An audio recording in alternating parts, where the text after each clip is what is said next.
Assalamualaikum warahmatullahi wabarakatuh. Alhamdulillah. Selamat malam para sedulur YouTube. Jumpa lagi di kanal YouTube-nya Pak Digun.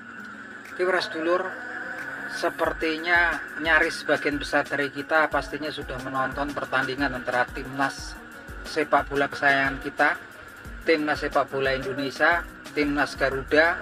Semalaman jumpa dengan Bahrain ya, di mana Malaga tandang.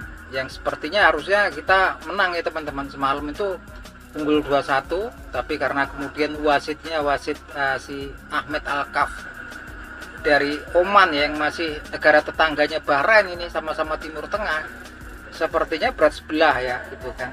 Dan banyak drama yang dilakukan oleh para pemain Bahrain. Yang jelas tuh semalam adalah salah satunya adalah perpanjangan waktu yang harusnya cuma 6 menit, ternyata perpanjangan waktunya jadi 9 menit ini, yang kemudian berakibat Bahrain kemudian bisa menyamakan kedudukan. Nah teman-teman, yang patut kita waspadai, staf pelatihan juga mewaspadai gitu kan. Kalau kita lihat tuh besok ketika kita laga tandang tanggal 15 Oktober 2024 ini di kandangnya China, yang akan memimpin pertandingan juga adalah wasit dari Timur Tengah, yaitu wasit Umar Al-Ali. Ini dari Uni Emirat Arab. Dan ini wasit ini juga yang ditengarai juga berat sebelah ya, ketika Bahrain jumpa Australia di Australia sono itu kan, yang mana banyak drama yang dilakukan oleh para pemain Bahrain, dan kemudian Bahrain ya bisa kemudian menang 1-0 atas Australia. Yang jelas kita patut berhati-hati, dan ini perlu diantisipasi oleh semua staf pelatihan dan para pemain gitu kan. Karena sebetulnya kalau saya lihat tuh hal-hal yang kayak semalaman itu, kalau kita dilihat di Liga Inggris sekitar beberapa bulan yang lalu ya, seperti teknik-teknik wasting time ala Manchester City itu bagus banget gitu kan. Jadi ketika Manchester City juga posisinya unggul, saya lupa lawannya waktu itu kan, Erling Haaland tuh cuma main-mainin bola ya di pojok lapangan lawan. Dia bawa bolanya sendiri, diputer-puterin, kasih temannya lagi, balik lagi ke dia, nanti dipantulin, ditembakin ke body atau tubuhnya lawannya, dioper lagi, disenterin ke badan lawannya gitu.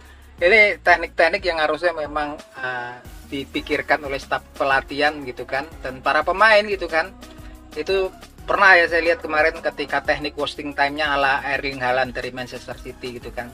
Dan juga kadang-kadang itu mereka, kalau tim-tim dari Liga Inggris itu kan, kalau udah mepet waktunya dan lawan kayaknya lagi terengginas mengganas, ya itu salah satunya adalah pergantian pemain gitu kan. Pergantian pemain ini untuk wasting time ya, jadi kan belum bisa dimulai itu kalau pemainnya masih belum keluar yang dari dalam yang mau diganti out. Biasanya itu nanti jalan kaki gitu kan, diperlama. Nah yang kayak gini memang ya sah-sah saja, karena itu memang celahnya memang semua harus menguasai kayak gitu. Bahkan tim-tim sekelas tim Eropa pun, sekelas Cristiano Ronaldo pun dia mempelajari trik-trik kayak gitu. Ketika dulu jumpa Inggris di Piala Dunia juga, waktu itu Cristiano Ronaldo bersandiwara ya, pura-pura clash sama Wayne Rooney gitu kan, sampai terpancing Wayne Rooney kemudian kena kartu merah. Padahal Cristiano Ronaldo atau CR7-nya juga cuma bersandiwara. Padahal mereka ini kan satu klub ya waktu itu ya, di Manchester United gitu kan. Artinya memang kemudian hal-hal yang seperti ini yang patut kemudian perlu diperhitungkan gitu kan. Sekelas timnas Argentina dulu saya lihat dulu ada yang sering bersandiwara ya, salah satunya adalah Diego Simeone, yang dulu berhasil di Piala Dunia itu memancing emosinya David Beckham, pura-pura jatuh sampai kemudian David Beckham juga kena kartu merah waktu itu kan. Nah ini yang mungkin non teknis tapi sepertinya juga harus diperhitungkan.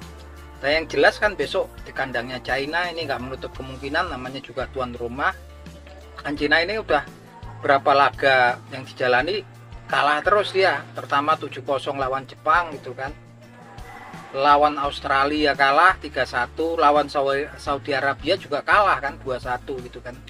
Pastinya dengan segala cara, tapi di luar itu pun Cina juga kuat ya. Ketika saya lihat kemarin melawan timnas Australia, walaupun kalah 3-1, dia fight gitu, saling serang menyerang ya. Beda dengan timnas kita ketika hadapan sama Australia di Senayan di GBK kemarin kan, kita dikurung habis ya sama Australia.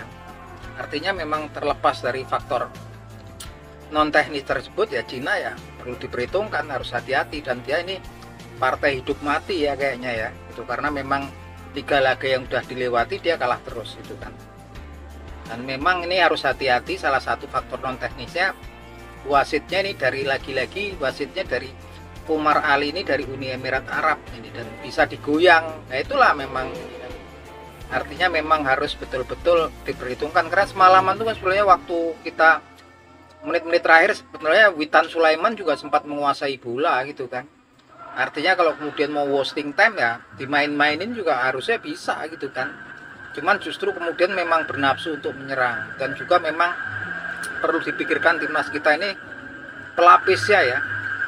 Kayak semalam kan Rafael Struijk juga diganti dengan Witan Sulaiman, terus kemudian Tom Haye juga keluar. Yang pelapisnya kayak semalam kan ada yang masuk Marcelino Ferdinand segala macam. Itu saya juga prihatin tuh, bahaya ya, di menit-menit akhir tuh sekelas Witan Sulaiman juga melakukan beberapa kesalahan yang membahayakan tim secara keseluruhan ya. Tembakan bebas kan akhirnya itu kan, begitu juga Marcelino Ferdinand itu kan.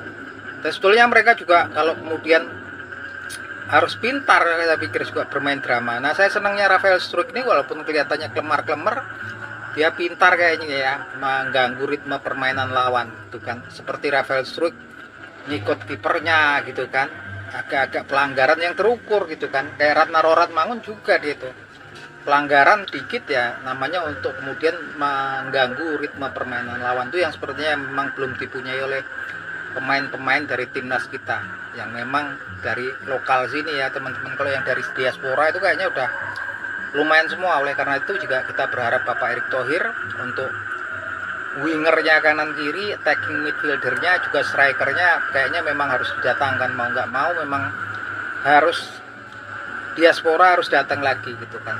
Yang saya juga heran semalaman adalah si Jordi Amat ya teman-teman. Saya juga kaget dipasang. Kalau Jordi Amat main saya malah deg-degan tuh ya, sering blunder, sering kehilangan bola itu kan. Saya nggak ngerti pertimbangannya coach STY, tapi ya pastinya lebih tahu. Cuman ketika Jordi Amat diganti, iya gak sih gitu kan, babak kedua langsung permainannya bagus kan timnas kita kan.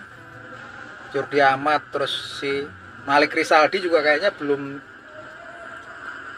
begitu kompeten tuh kalau lawan-lawannya sekelas kayak Bahrain, Jepang, kemudian Australia ya. Saya pikir memang dalam waktu dekat harus cari solusi, dan kemudian untuk pelapis ya. Ratna Roratmangun semalam kan kayaknya kena kartu kuning. Nanti kalau suatu waktu kena akumulasi kartu kuning ataupun cedera, karena mereka juga kan selain main di timnas juga main di liganya masing-masing gitu kan. Pelapisnya kayaknya nggak ketemu nanti gitu kan. Sedangkan ini kan sampai 7 bulan gitu kan.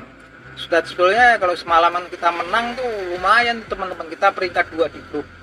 Dan karena memang yang diincar ini kan kalau 1 sampai 3 itu sebenarnya udah ada yang ngapling di atas kertas. Jepang, Arab Saudi dan Australia. Rebutan kita itu peringkat 4. Yang kita berebut antara Cina, Bahrain sama Indonesia gitu kan. Yang mana kalau kemudian semalaman kita menang, waduh, nah lumayan di atas kertas kita memang unggul kemudian untuk bisa lolos di babak selanjutnya gitu kan, playoff gitu kan. Cuman apa mau dikata teman-teman, semoga ini menjadi pelajaran buat timnas kita semua ya gitu kan.